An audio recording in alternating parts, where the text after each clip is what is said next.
Bonjour à tous, je pense qu'on peut y aller. Bonjour à tous et bienvenue à ce webinaire sur la face cachée des données météo. Je suis Margot, responsable du développement commercial chez Winat et j'ai le plaisir aujourd'hui d'être accompagnée par Emmanuel Buisson, directeur produit et innovation et aussi docteur en physique de l'atmosphère. Nous aurons Romain avec nous également présent sur le chat en tant que modérateur et il répondra à toutes vos questions tout au long du webinaire sur le chat. Donc, n'hésitez pas à poser toutes vos questions. En attendant que les derniers participants nous rejoignent, on va vous proposer un sondage. Vous pouvez répondre directement dans le chat. La question est la suivante. Quelle est la différence entre la météo et le climat? Première réponse, aucune différence, c'est la même chose. Deuxième proposition, la météo, c'est comme votre ex, imprévisible et en constante évolution. Et le climat, c'est comme votre belle famille, elle est là pour rester. Et puis enfin, la troisième réponse possible, la météo correspond aux conditions atmosphériques à court terme, jours ou semaines, et le climat représente la tendance générale sur plusieurs décennies. Alors, à vos réponses, on attend vos réponses nombreuses. Afin de vous laisser le temps justement de répondre à ce sondage, je vous propose de partager l'agenda du jour. Donc aujourd'hui, on va aborder 4 points dans le webinaire. Tout d'abord, on va justement rentrer dans le détail des différences entre la notion de météo et climat. Dans un second temps, nous examinerons les différents types de données météorologiques qui sont disponibles aujourd'hui sur le marché et la manière surtout dont ils sont construits. Ensuite, nous verrons comment ces données sont utiles dans le secteur agricole et pas que. Et enfin, on illustrera justement les différentes choses, les différentes notions que nous aurons vues par une étude de cas concrète que l'on a réalisée sur l'un de nos clients. Alors Manu, regardons un petit peu les résultats du sondage. Eh bien, j'ai l'impression qu'on a quand même une majorité de bonnes réponses. Est-ce que maintenant, tu peux nous en dire un petit peu plus? Merci Margot, bonjour à tous, très heureux de me joindre à vous aujourd'hui pour parler météo et climat. Effectivement, il faut vraiment pas faire l'amalgame entre météo et climat, hein. C'est vraiment des choses qu'on entend à la télé et il faut toujours un peu repréciser ce qu'il en est. Alors, une première définition qui peut nous aider à bien différencier ces deux notions. Je dirais que la météo, c'est le temps qu'il fait à un moment précis et à un endroit donné. Voilà. Et on peut désigner le climat comme en fait des valeurs moyennes d'un ensemble d'événements météorologiques. Alors, on parle de précipitations, on parle de température, et surtout, c'est sur une longue période, hein, ou en tout cas une plus longue période que sur la partie météorologique. Si on rentre un peu plus dans le détail, on peut définir le climat comme étant en fait des conditions moyennes qu'il fait dans un endroit donné. Donc là, on va le caractériser par ses températures moyennes, minimales et maximales, des cumuls de précipitations mensuelles ou annuelles, des nombres de jours de gel, etc. Et qui vont être, par contre, calculés d'après les observations sur une période qui est généralement de 30 ans. Alors pourquoi 30 ans? Pourquoi 30 ans, pardon? On appelle ça la trentenale, hein. C'est quelque chose qui est défini par l'Organisation mondiale de la météo. On verra un peu ce qu'il en est de cette organisation plus tard. Si on regarde plus sur la partie météorologie, hein, donc la météo, ça fait référence plutôt à ce qu'on va appeler la description de l'état de l'atmosphère à court terme, notamment à travers des variables, alors la température, on va plutôt regarder la température horaire, la température sur les prochains jours, les types et la quantité de précipitations, de la pluie, de la neige, de la grêle, etc. La pression atmosphérique, on verra ça effectivement tout à l'heure, l'humidité, la couverture nuageuse, etc. Quand on parle de météo, ce qu'il faut bien retenir, c'est que on se focalise pas uniquement sur les prévisions, même si c'est ce que vous voyez tous les jours, voilà. Sachant que les prévisions, généralement, on va de quelques heures à plusieurs jours. Mais on a la possibilité aussi, quand on parle de météo, de revenir sur le passé, hein, et de regarder sur des historiques. Alors, ce qu'il en est aujourd'hui, c'est que d'un point de vue météorologique, on va avoir la capacité de suivre plusieurs variables, hein, plusieurs paramètres météorologiques qui permettent de décrire l'état de l'atmosphère. Alors, si on veut faire une analogie, hein, c'est un peu comme un médecin qui décrit un état de santé en fonction de de la température corporelle, de sa tension, de son rythme cardiaque, etc. En fait, sur la partie atmosphère, on va effectivement décrire l'état, hein, l'évolution des masses d'air par un certain nombre de paramètres. Ok, merci Manu. Donc la différence entre météo et climat, c'est beaucoup plus clair. Si j'ai bien compris, le climat, c'est plutôt les tendances sur plusieurs années. La météo, c'est plutôt notre quotidien à tous. Quant à la météorologie dont tu parles et de ces variables, quels sont aujourd'hui les paramètres qui vont être intéressants justement pour un météorologue ou bien pour un professionnel de l'agriculture?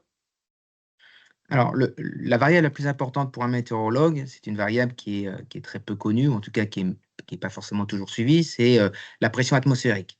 Et pourquoi on regarde cette variable de pression atmosphérique? Parce que c'est en fait une variable qui va permettre de caractériser les différentes masses d'air. Quand on parle de masse d'air, on va parler d'anticyclone, de dépression, c'est un peu ce qu'on voit à la télé ce soir. Par contre, bon, ben, si moi je vous parle de pression atmosphérique, ça ne va pas forcément vous dire exactement quel temps il va faire, hein. Et donc, on va chercher d'autres variables qui vont être effectivement plus intéressantes pour les secteurs agricoles. Alors, la pression atmosphérique, elle est importante parce que, effectivement, bon, c'est souvent utilisé par les marins. On a vu le dernier Vendée Globe. Et au-delà de la pression, on va aussi caractériser les masses d'air par leur température, leur humidité et ce qu'on va appeler leur vitesse de déplacement. Voilà. Donc, au-delà de ces 5 paramètres importants, on va avoir d'autres paramètres qui vont être utilisés dans différents secteurs d'activité. Si on se focalise un peu sur l'agriculture dans un premier temps, bon, ben, en agriculture, on va surtout utiliser la température, les précipitations, le vent, voilà, pour un certain nombre de choses. On va aussi s'intéresser à l'humidité de l'air ou ce qu'on peut appeler aussi l'hygrométrie, hein, pour tout ce qui va être le suivi des maladies, des cultures. On va aussi pouvoir utiliser d'autres paramètres comme le point de rosée, la couverture nuageuse ou le déficit de pression de vapeur.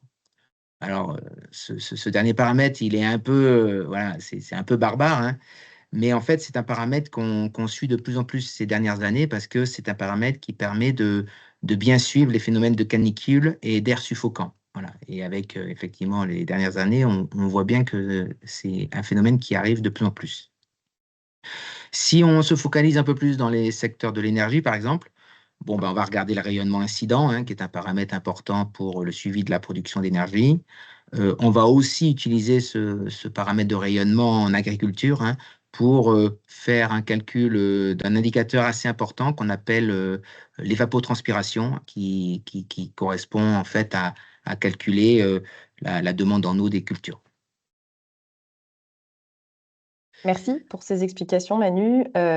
C'est vrai que souvent, quand on pense à la météo, on pense davantage aux prévisions, pas forcément à ce qui s'est passé, alors qu'on comprend finalement que pour prévoir la météo, l'observation, c'est essentiel. Est-ce que tu peux maintenant nous rappeler comment est organisée cette observation météo justement à l'échelle mondiale? Oui, bien sûr. En fait, il faut savoir que depuis à peu près la Seconde Guerre mondiale, hein, on est passé dans la météorologie moderne et donc l'observation de la météorologie à l'échelle de la planète s'est organisée et notamment elle s'est organisée autour d'une institution des Nations unies, qu'on appelle l'Organisation mondiale de la météorologie, qui est basée à Genève. Elle regroupe, la plupart des pays, hein. Je pense qu'aujourd'hui on est à peu près à 180 pays, adhérents. Et donc voilà, l'après-guerre, dans les années à peu près 60, on a mis en place en fait un système, ouais, l'OMM a mis en place un système d'observation mondiale, hein, où en fait chaque pays adhérent est en charge des observations météorologiques à l'échelle de son territoire. Alors la première chose qu'on a mise en place, eh ben, ce sont les observations de surface. Ensuite, eh ben, on a organisé ce qu'on va appeler des radiosondages, hein. On lance des ballons sondes 2 fois par jour. Par exemple, de mémoire, en France, on doit être à 5 ou 7, voilà. qui sont envoyés donc à midi et à minuit. Et puis, pour les pays un peu plus riches, hein, on a développé des infrastructures au sol, notamment les réseaux de radars météorologiques, qui permettent en fait de mesurer la pluie et de fournir une image toutes les 5 minutes. C'est ce que vous voyez le soir à la télé. Voilà. Ok, mais alors pourquoi je vois aussi sur ton image des bateaux et des avions?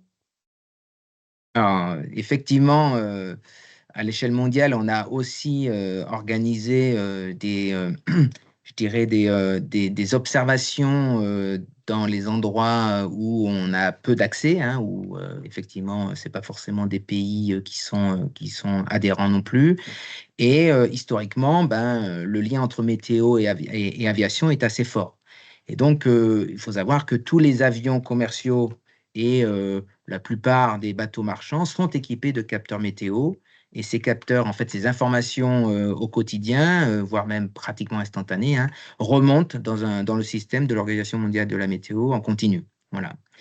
Et en plus de ces observations qui complètent un peu mobile et surface, hein, voilà, et ben en fait, depuis les années 2000 aussi, on a l'avènement des satellites, hein, ce qu'on a au-dessus de nos têtes. Vous savez qu'il y a pas mal de satellites au-dessus de nos têtes.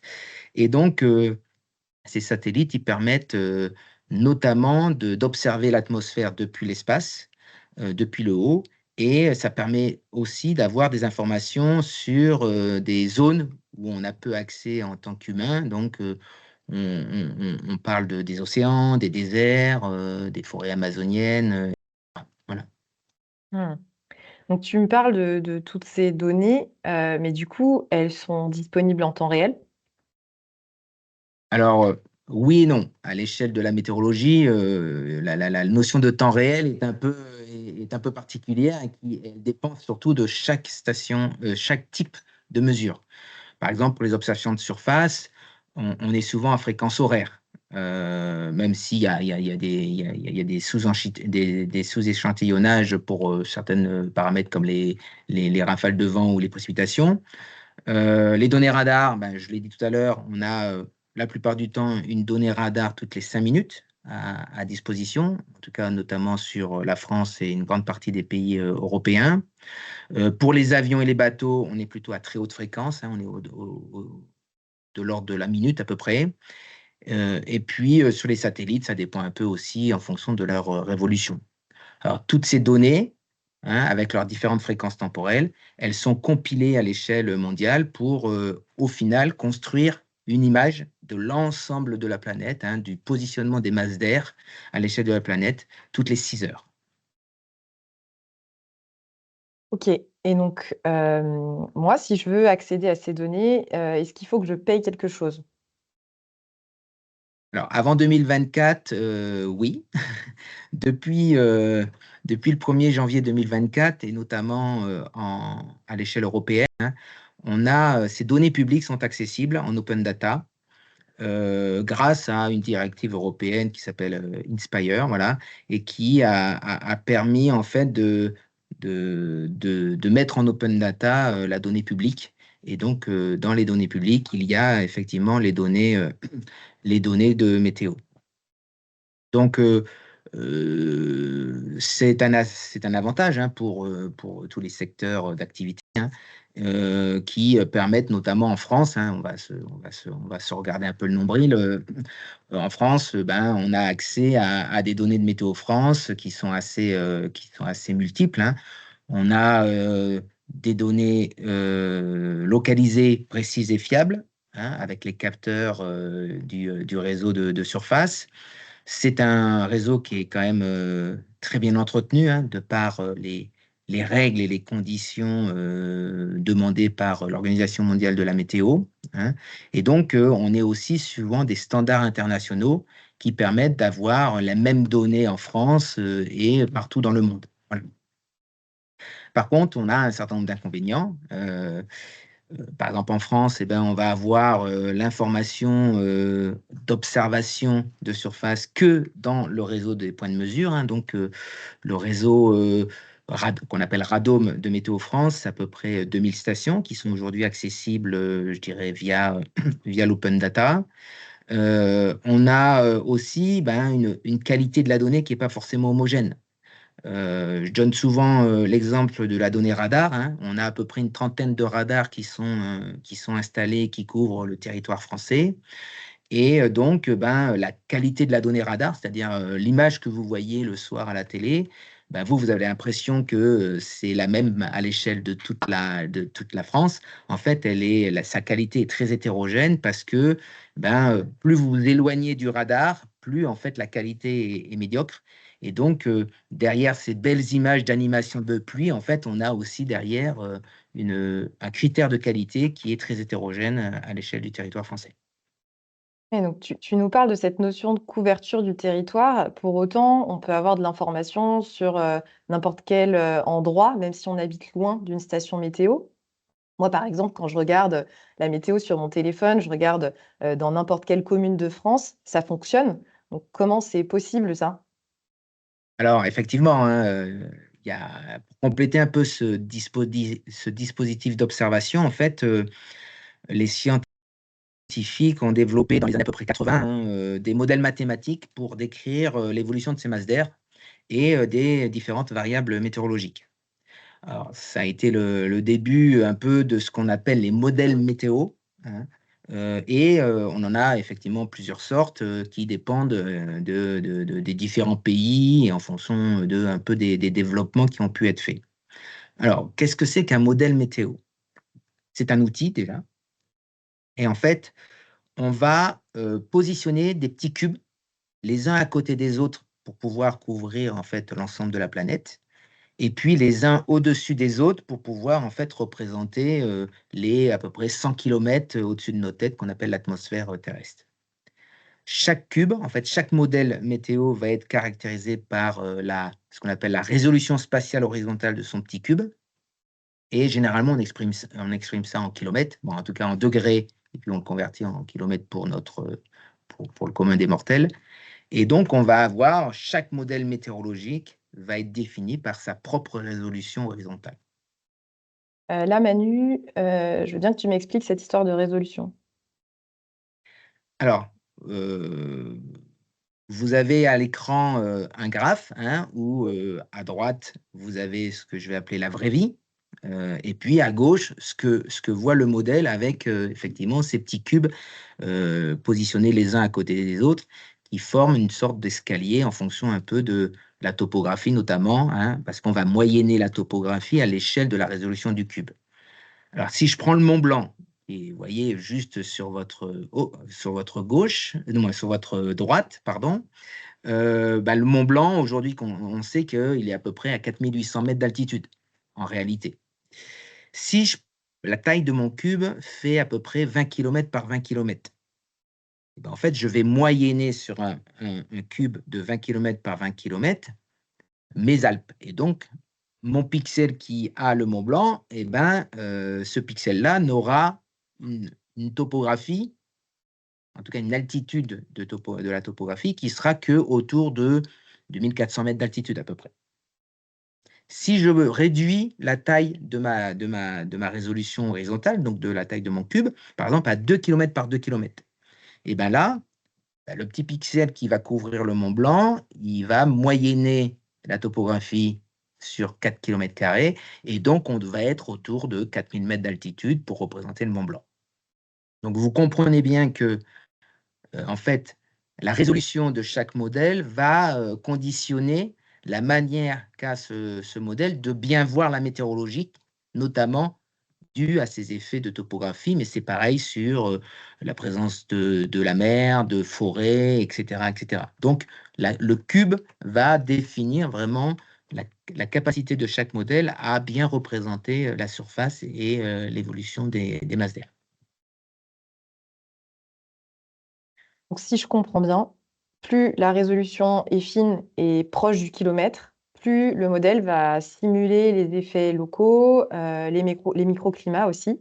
Et donc ça, c'est un outil. Mais maintenant, dans quel cadre on va l'utiliser? Alors, effectivement, hein, il faut garder à l'esprit que ça reste un outil, ce qu'on appelle un outil de simulation, et qui permet d'avoir effectivement l'information partout et tout le temps. On parlait de différents modèles. Et donc, on va avoir ce que je disais précédemment. Pour tout le monde, un modèle météo, ça sert pour de la prévision météo. En fait, qu'est-ce que c'est qu'un modèle de météo appliqué à la prévision météo? Eh bien, on va s'appuyer sur des données d'observation du jour grâce au réseau d'observation de l'Organisation mondiale de la météo, hein, qui, comme je disais précédemment, toutes les 6 heures va faire une image globale de la planète.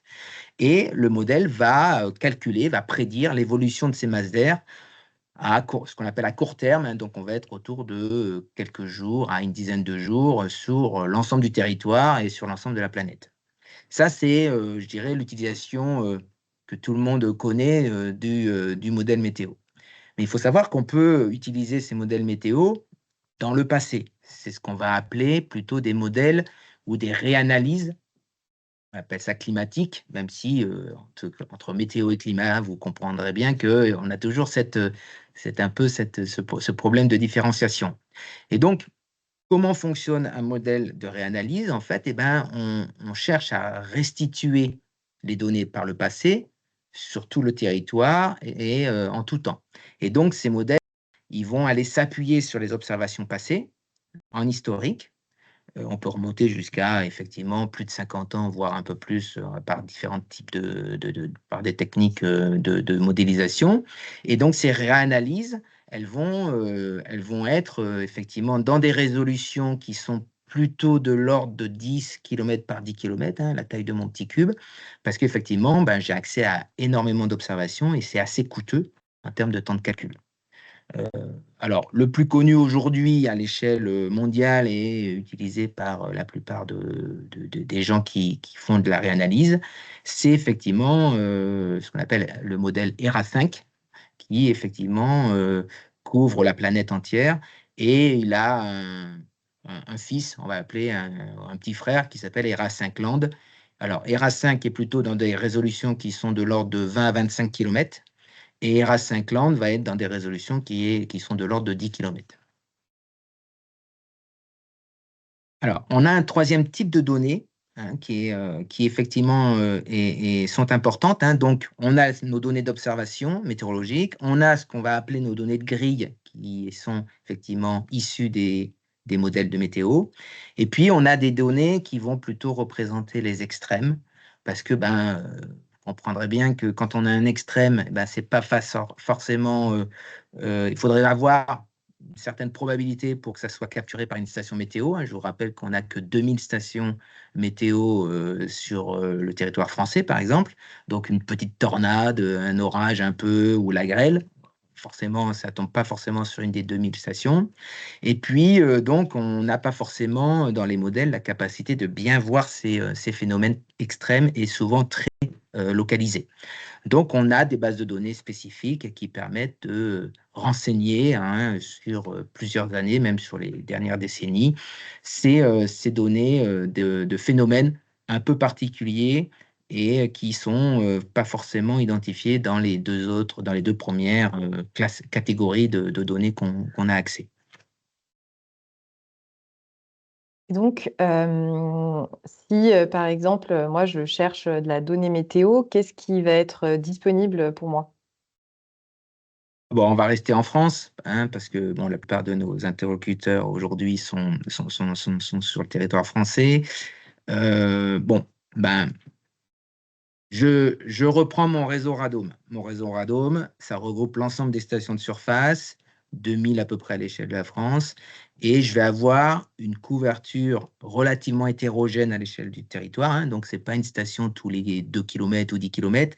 En moyenne, on est entre 5, 10, 15 km, mais parfois, vous avez deux stations qui vont être à moins de 5 km, hein, et puis des stations il y a des zones en France où vous n'avez pas de données sur plus de 20 km², voire même plus. D'accord? Donc ça, c'est la partie, je dirais, observation, données météorologiques de la catégorie 1. Si on s'intéresse à la donnée de grille et à la donnée de prévision météo, on va aller chercher le modèle de Météo France qui couvre le territoire français, qui s'appelle Arome, et qui donc, aujourd'hui, Arome, ça donne les prévisions météo sur la France pour les 2 prochains jours. Et on a une résolution équivalente à peu près à 1 à 2 km². Il y a deux versions de Arome, mais je ne rentre pas dans les détails ici. Et donc, le modèle Arome, aujourd'hui, statistiquement, c'est le meilleur modèle de prévision à l'échelle de la France. J'ai bien dit statistiquement, d'accord? Donc, mais sa fiabilité au jour le jour, elle est quand même dépendante de la capacité de ce modèle à capturer la situation météorologique observée à l'instant T. Donc, quand on est dans des anticyclones comme en ce moment, bah, c'est assez facile. Quand on va commencer à avoir des situations un peu plus perturbées, avec des orages estivaux ou des choses comme ça, bon, bah, chaque modèle va plus ou moins être fiable en fonction effectivement de sa résolution, de la physique qu'il veut prendre en compte, etc. Troisième catégorie, hein, les fameuses réanalyses climatiques. Eh ben, on en a parlé juste avant, hein. Donc là, sur la France aujourd'hui, on bénéficie plutôt de tout le travail qui a été fait à l'échelle européenne. Donc ERA5 et ERA5 Land sont les deux produits de réanalyse issus des laboratoires communs européens et qui permettent d'avoir de l'information sur l'ensemble des continents aujourd'hui, voilà, et qui remonte jusqu'à à peu près, je crois, 1950 de mémoire. Après, comme je vous l'ai expliqué, on est là très focus France, mais il faut savoir que ben, à l'échelle européenne et à l'échelle du monde, ben, d'autres pays sont effectivement aussi très avancés en termes d'infrastructures météo et d'outils météorologiques, hein.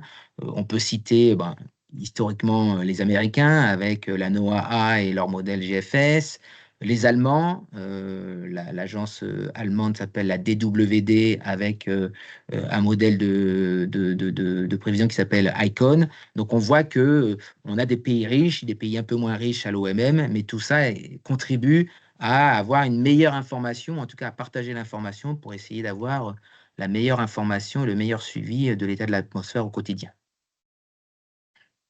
Merci Manu. Avant d'évoquer l'usage des données dans le monde de l'agriculture, je voudrais avoir quelques mots sur notre produit Météovision.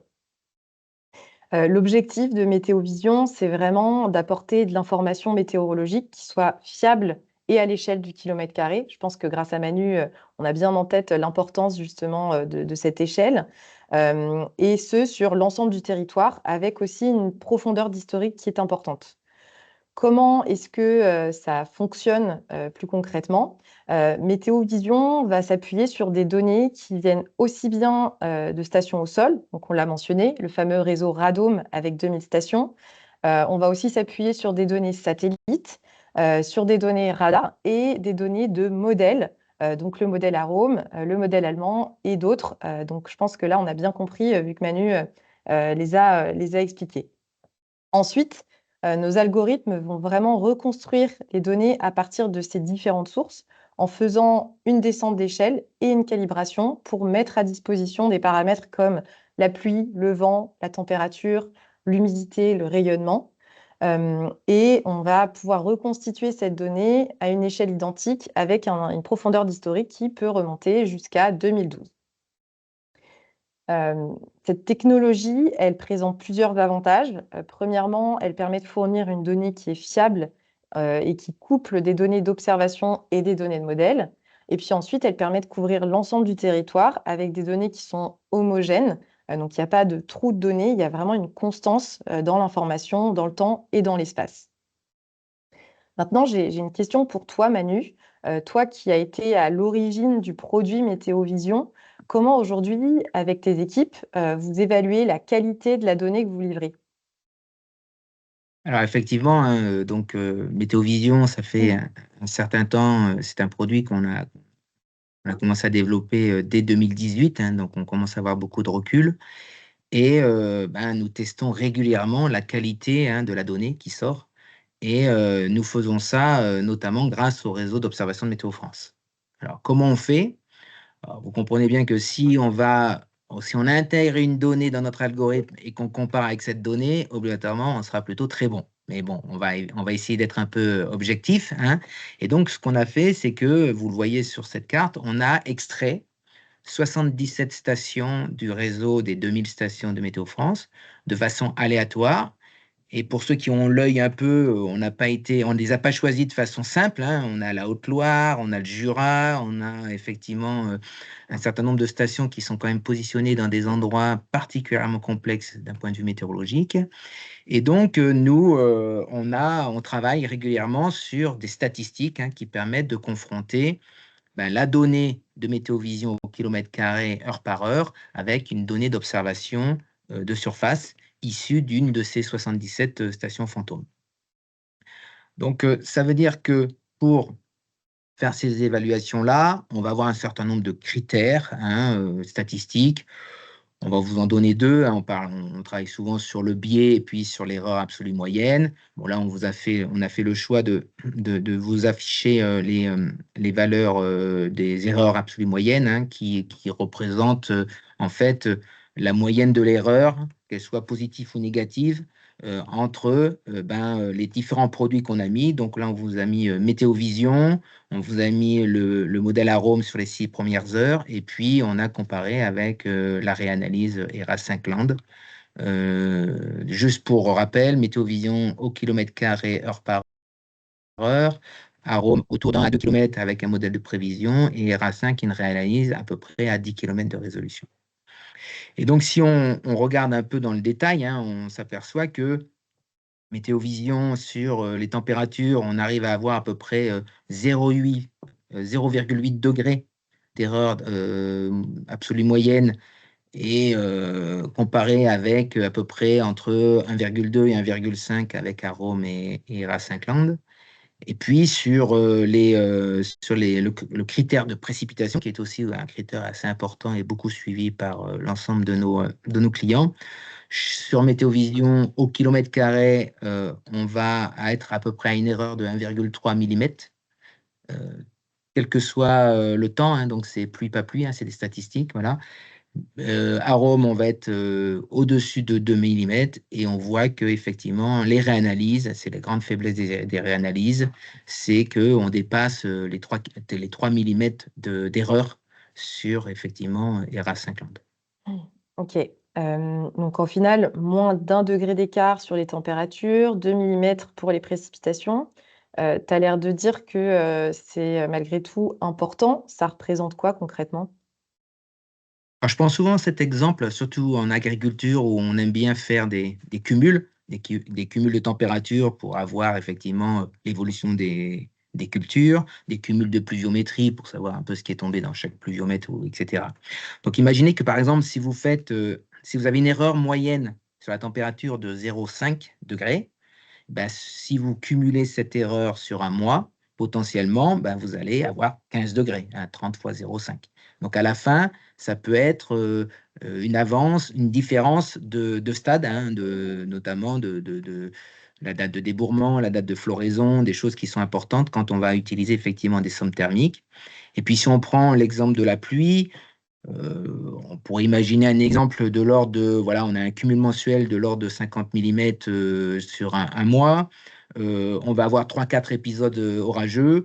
Et là, ça représente à peu près 15 mm d'écart, hein, entre ce qu'on peut avoir dans le pluviomètre réel et puis les différences qu'on a entre, par exemple, Météovision et ERA5 surtout, où là, on va largement dépasser les 15 mm. Ok. Merci Manu.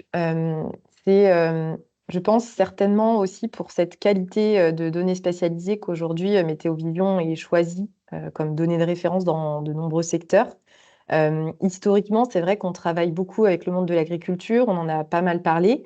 On sait que, par exemple, dans ce secteur, la donnée, elle va être utilisée dans des modèles maladies ou dans d'autres types d'OAD pour anticiper au maximum les différents traitements ou autres pratiques sur les parcelles. C'est vrai que de plus en plus, on observe des nouveaux secteurs d'activité qui se développent et qui ont besoin de données météo. Prenons l'exemple du secteur de l'énergie ou de l'agrivoltaïque. Dans ce secteur, notre donnée, elle va aider à déterminer le potentiel de production en amont d'un site. Elle va aussi aider à justifier un projet à partir de données météo concrètes. Et puis, on va aussi être capable d'assurer un suivi agronomique sur la centrale, plutôt cette fois-ci grâce à notre gamme de capteurs qui vont être installés directement sur le site. Si on prend l'exemple de l'industrie agroalimentaire, Notre donnée, elle va participer à la prévision des rendements, à l'étude sur l'impact de la météo pour les années à venir. Et puis enfin, un dernier exemple avec le secteur de l'assurance. On retrouve notamment des assurances dites paramétriques, c'est-à-dire une assurance qui va être basée sur un paramètre météo précis, comme le gel par exemple ou autre. Notre donnée historique, elle permet aujourd'hui aux assureurs de fixer un montant de police d'assurance et notre donnée d'observation, elle permet, elle, d'assurer le suivi des aléas qui pourraient déclencher ou non une indemnisation.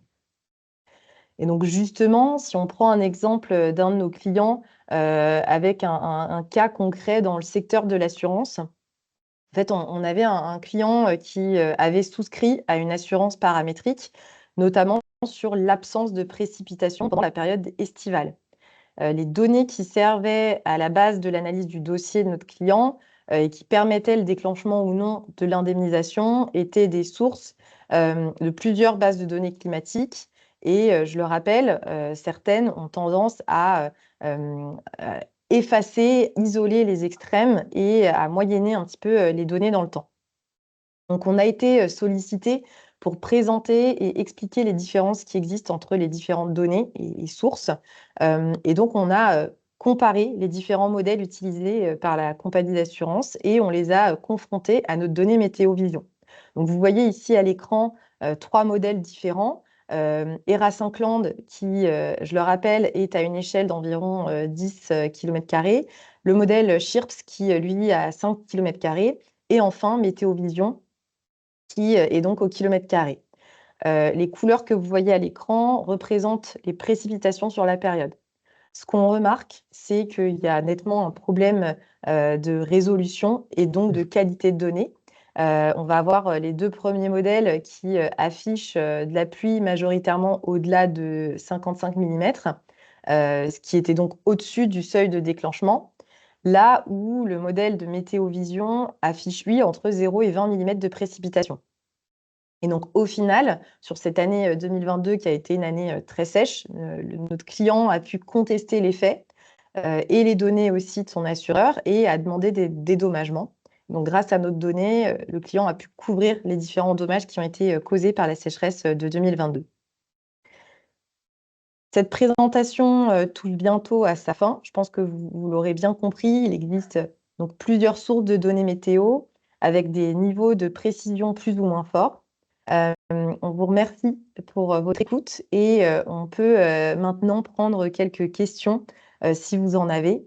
Et donc, je vais aller regarder justement dans le chat. Je ne sais pas, Manu, si tu as J'ai vu pu voir Romain les avait questions. répondu à beaucoup de questions. S'il y en a effectivement plus pertinentes que d'autres ou si Romain n'a pas pu répondre à certaines, je regarde.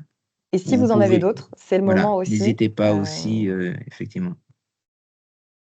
On va vous laisser quelques instants pour écrire vos questions si vous en avez. Je vois qu'il y a beaucoup, je remonte. Donc oui, on a, alors, sur les évaluations, je vois qu'il y a pas mal de choses sur les erreurs. Donc on a voulu simplifier le discours, hein, mais n'hésitez pas à nous recontacter si vous voulez avoir effectivement l'étendue de l'étude statistique, hein, qu'on a faite. Donc, on a eu plusieurs études statistiques. On a fait des études statistiques sur la hiérarchisation des modèles de prévision météo. Donc, on a comparé le modèle Arome avec les 3 modèles allemands, Icon D2 Europe et Icon Monde. On a comparé avec le modèle Arpège, on a comparé avec le modèle GFS américain. Donc là, voilà, il y a un certain nombre de comparaisons. Ces comparaisons, on les a faites sur de la prévision et sur donc les 600 stations Météo France et sur un an complet. Voilà, donc c'est souvent des comparaisons que je présente lors de formations qu'on peut faire aussi auprès de certains de nos clients. Voilà. Après, sur les comparaisons et la qualité de Météovision, eh ben, on vous encourage effectivement à tester les données, à les comparer aussi avec à la fois vos stations connectées et puis à la fois avec d'autres bases de données à laquelle vous avez accès. on est assez transparent vis-à-vis de ça et assez confiant dans la qualité des données, du fait des reportings qu'on fait régulièrement. Donc, je remonte un peu. Romain, s'il y a des choses que tu vois, des sujets. J'ai l'impression que Romain a répondu à toutes les questions. Ah, on a un message. Pouvez-vous faire un récapitulatif du nombre de stations météo existantes en France en 2025? Météo France, Winat et autres acteurs. Je ne serai pas exhaustif, voilà, je vais déjà vous le dire comme ça. Voilà. On a à peu près, alors Météo France classe son réseau de stations par classe ou par type. Voilà, c'est ce que vous pouvez voir par exemple sur la Publitech de Météo France. On va donc du type 0 au type 5. Le type 0, c'est les grands aéroports français. Le type 1, c'est les petits aéroports français. Le type 2, ça va être tous les partenaires de Météo France et les stations de Météo France qui vont être positionnés un peu dans la campagne, dans la pampa, comme on dit. Donc ça, normalement, donc type 0, 1, 2 et 3, ce sont des stations automatiques et qui vont faire partie du réseau qu'on va appeler donc radome étendu. Voilà. Donc là, on a des degrés d'intervention sur chacune des stations plus ou moins importantes. Vous imaginez que sur les aérodromes, dès qu'il y a une station qui a un problème, c'est une intervention en moins de 6 heures, je crois, voire même en moins de 3, alors que sur les types 2, on va s'accorder 24 à 48 heures d'intervention. Mais ça veut dire quand même que le réseau est quand même très, très bien maintenu et qu'on peut avoir assez confiance dans ces niveaux-là. Donc là, à peu près, Radome étendu, c'est à peu près 2000 stations Météo France et sont des stations qui, donc, je répète, sont sous qui sont régies par les règles de l'Organisation mondiale de la météo et donc qui sont dans des standards de mesure qui sont très particuliers. Pardon. Un exemple, la température, la pression, la pluviométrie, etc., sont mesurées à 2 mètres. La température et l'humidité, ce sont des températures qu'on appelle sous-abri. Le vent et la direction du vent va être mesurés à 10 mètres. Ce sont les standards Météo France et ce sont les standards internationaux. Quand vous allez, quand vous allez partir de ces standards-là, vous allez aller dans des réseaux qui sont plus ou moins privés avec ce qu'on va appeler des stations connectées. Et là, vous avez à peu près tout possible. Et donc, je, je vous encourage à aller voir sur Internet deux notes techniques de Météo France hein, qui permet en fait de qualifier un peu de comment installer sa station météo et d'évaluer un peu l'erreur environnementale en fonction de vous mettez la station. Vous imaginez que si vous mettez un pluviomètre sous un arbre ou un thermomètre contre un mur en brique, ça va pas forcément être fabuleux en termes de représentativité de la donnée. Voilà. Donc, j'estimerais aujourd'hui que l'ensemble des réseaux privés ou en tout cas de petites stations ou de stations dites à usage professionnel, donc il y a un certain nombre de hop là, il y a un certain nombre de constructeurs et de fournisseurs on va bien dépasser les 20 000 stations. Merci Manu. On a eu deux autres questions. Je te lis la première. Proposez-vous des fichiers de données météo typiques et représentatifs d'une localisation en particulier du type TMY, Typical Meteorological Years? Oui, on a un historique météo qui remonte depuis 2012 et donc sur l'ensemble du territoire français au kilomètre carré, on peut sortir effectivement une information depuis le 1er janvier 2012. Voilà. Ce qui permet, alors, pas de faire du climat, mais de faire des analyses statistiques sur des données météorologiques brutes. Voilà. On a ensuite une question sur la couverture de Météovision, notamment est-ce que c'est disponible partout en Europe? Ah.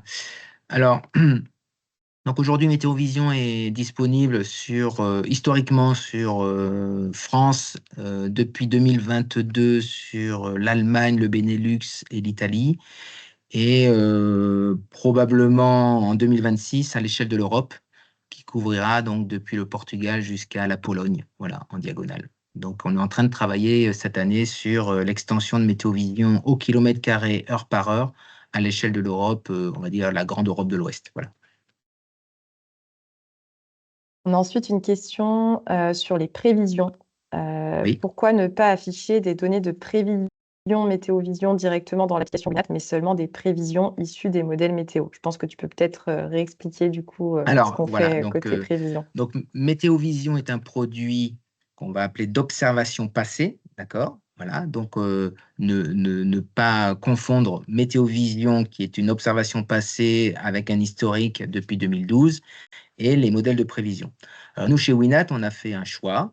On est en train de réfléchir à savoir si on va le modifier, mais en tout cas, à l'heure actuelle, dans l'application Winat, vous avez un choix qui est comme je vous disais précédemment, on a fait une étude statistique de la qualité des modèles de prévision et on a hiérarchisé ces modèles. Donc, le numéro 1 sur la France, donc on a comparé quand même avec 600 stations de Météo France sur un an, hein, je répète, heure par heure. Voilà. Et donc, le premier modèle, statistiquement, ça reste le modèle Arome. Et donc, c'est celui qu'on affiche dans l'application Winat et qui va en fait couvrir les prévisions de 1 heure jusqu'à 36 heures. Le modèle numéro 2 en termes d'indicateurs statistiques, c'est le modèle allemand qu'on appelle Icon Europe, hein, qui est à une résolution de 6 km par 6 km et qui, donc, dans notre scénario prévision dans l'application Winat, va aller de la 37e heure jusqu'à, de mémoire, c'est les 120, ça fait 5 jours, voilà, 120 heures. Après, le numéro 3, ben, c'est le grand frère, c'est le Icon Monde, hein, qui est à peu près 12 par 12 km de résolution et qui, lui, va couvrir donc du 6e jour jusqu'au 7e jour. Et donc, on va couvrir comme ça de façon assez. Les statistiques et les indicateurs sont assez bons. Hein, alors, assez bons, c'est toujours pareil. On est à une prévision à 5 jours et à 7 jours, mais on peut considérer hein, que, quand même, sur la température et même sur la pluviométrie, c'est pas trop mal, jusqu'à 7 jours. Après, au-delà de 7 jours, nous, on a accès qu'au modèle américain, donc GFS, hein, qui couvre jusqu'à 15 jours. On n'a pas encore pris la décision d'acheter le modèle européen qui s'appelle ce qu'on appelle ECMWF, voilà, qui est aujourd'hui un modèle à accès payant, assez cher aujourd'hui, et qui couvre l'équivalent du modèle américain entre le 8e et le 15e jour. Après, en toute réalité, et c'est mon avis personnel, des prévisions de-delà de 7 jours, ça ne veut plus rien dire avec le changement, le dérèglement climatique. On essaye déjà d'avoir une fiabilité jusqu'à 3, 4, 5 jours qui est difficile dans certaines situations. Donc, on affiche jusqu'à 15 jours. Personnellement, je ne suis pas favorable à afficher jusqu'à 15 jours, mais comme c'est une demande client, on le fait. Mais moi, le conseil que je donne régulièrement, déjà, essayons de se concentrer sur les 7 premiers jours avec effectivement un arôme Icon Europe et Icon qui, statistiquement, sont plutôt pas mauvais au regard de ce qu'on peut avoir sur le modèle américain GFS et sur le modèle français Arpège. Voilà. Merci Manu. On a encore quelques questions, donc si tu as encore le temps, on va en prendre une autre. J'utilise un logiciel permettant d'estimer un productible d'énergie à partir de bases de données. Il y a 2 choix. Alors, je crois que c'est Sarah 3 et ERA 5. Vous avez parlé de ERA 5, mais pas de Sarah 5 ou Sarah 3. La connaissez-vous et laquelle choisiriez-vous? Je sais Alors, pas si... je ne connais pas Sarah 3 ou 5, voilà. Il faudrait regarder un peu comment c'est construit. Il faut toujours se poser la question quand on réutilise. Alors, vous avez compris que chaque base de données va être souvent, si elle mesure en plus un historique, c'est ce qu'on appelle une réanalyse climatique avec différentes méthodes mathématiques. Donc, ERA5, typiquement, c'est 20 km par 20 km. C'est 0,25 degrés, donc ça fait à peu près 20 km par 20 km sur la France, mais ce n'est pas tout à fait la même chose si vous vous baladez à l'échelle Europe ou monde. Voilà. Donc, c'est vrai qu'en météo, on parle souvent en degrés, longitude et latitude. Donc, ERA5, c'est 0,25 par 0,25. et c'est un modèle qui va plutôt avoir tendance à la fois être basé sur des moyennes, donc ça va ce qu'on appelle écrêter les extrémums. Donc, quand vous allez avoir la température moyenne, c'est pas trop mauvais. Le cumul moyen, ben, comme tu l'as dit, Margot, précédemment, sur une année, ça va à peu près représenter. Quand vous allez avoir des phénomènes extrêmes comme on a pu avoir en 2022, mais même en 2024 sur la pluie, eh ben, les modèles de réanalyse climatique vont être assez limitants. Voilà. Et c'est comme ça, c'est de par leur construction. On a découvert, nous, dans ce que tu as expliqué sur la contre-expertise, la base de données SHIRPS, qui est une autre manière de reconstruire la donnée. Bah, pareil, c'est reconstruit sur des tendances mensuelles, voire décennales. Et ben, obligatoirement, ça ne voit pas les épisodes extrêmes qui sont de sécheresse ou de très forte, je dirais, pluviométrie comme on a pu avoir en 2024. Donc Sarah, je ne connais pas, mais il faut se poser deux questions. La résolution de l'information, voilà, et sa méthode de construction, et puis et voir effectivement, à essayer de voir ce qu'il en est. Le gros avantage de RA5, c'est qu'il est disponible sur le monde entier, voilà, et qu'aujourd'hui, ça reste mieux que si on n'avait rien. Voilà, c'est pour ça que la plupart du temps, RA5 est utilisé. Merci Manu. Je vous propose du coup de conclure ce webinaire. Encore merci pour votre attention. N'hésitez pas à nous contacter si vous souhaitez en savoir plus. Je crois voir que Romain vous a déjà partagé l'adresse email. N'hésitez pas à scanner le QR code si vous le souhaitez. Passez une excellente journée. Merci encore Manu et puis à Merci à très vous bientôt. tous. Merci. Au revoir.